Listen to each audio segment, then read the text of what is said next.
father voted, and another one gets 10,000 because of how the parent voted, that is unfair for that student who did not vote and is getting less money. If we want to equalize, the national government must take over the distribution of bursaries such that a student in Suba gets the same amount as a student in Githunguri and a student in Wajir, because they are facing the same exam, the same environment as students, but a student cannot be discriminated because of how the parent voted in the same constituency and how and where the student was born. And they are the same students. Governor, you've taken 1 minute on that alone. So Yes. Please take note, you have 4 more minutes in case you have more issues. Yes. And that you have prosecuted very well. Yeah, I'm still continuing the same. If you consider an orphan in Rodwa, it is the same orphan in Kajiado. So both orphans should get the equal amount of funding from the government.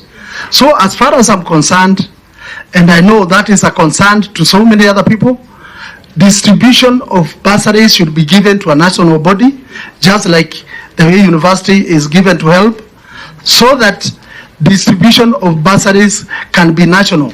Let the member of parliament just oversee the distribution. The point is made. Honorable Waititu, any other issue? Any other issue? Yes, I have. This is only one now. Yeah. Yes.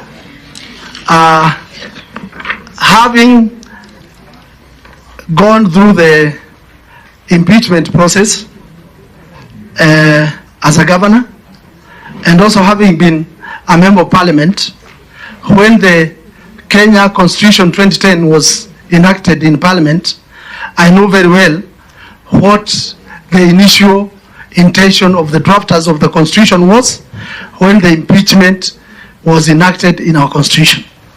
First and foremost, it was meant to check the excesses of the governors in the counties.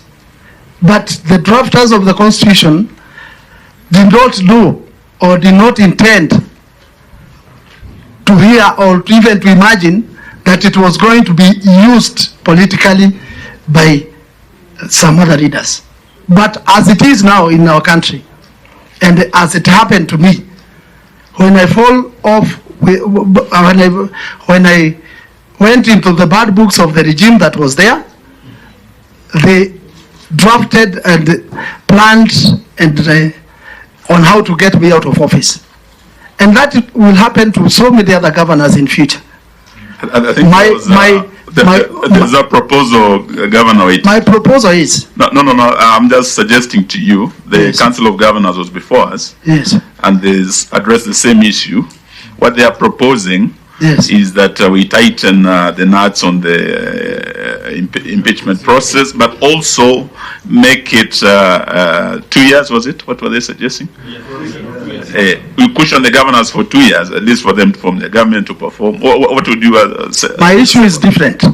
What my suggestion was, because the drafters of the constitution, the initial idea of impeachment was not meant to be political. It was meant to check the excesses of the governors. My suggestion is, because impeachments will continue, I'm not opposed to impeachments, but since the governor will have fallen off with the regime or the support of the politicians, it should be only for that period that governor was elected.